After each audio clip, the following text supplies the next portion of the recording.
era la capacitat que tenies, o no ho diria la capacitat, el que un dia vas fer, un dia vas explicar la diferència que hi havia entre les idees i les creences. Això tothom ho sap, però en aquell moment no ho sabíem. Arrel de què vas explicar això? Vas explicar arrel d'això d'una discussió sobre religió. Tots teníem encara un peu, d'alguna manera, posat a dintre de la religió.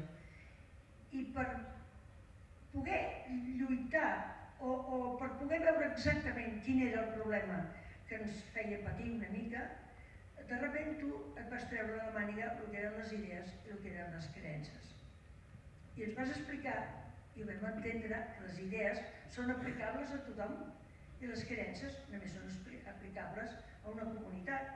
Són la moral, les tradicions, les banderes, aquesta ja li afegeixo, és igual, les coses que no són aplicables a tota la humanitat. Mentre que les idees són aplicables a tota la humanitat. Realment és una definició que segurament se n'han fet de millors, però no més clares. No més clares ni sobretot més adients per poder fer front al que era la religió en aquell moment, que encara estàvem presos, encara estàvem dominats no només per la dictadura, sinó també estàvem dominats per la religió d'una manera tremenda.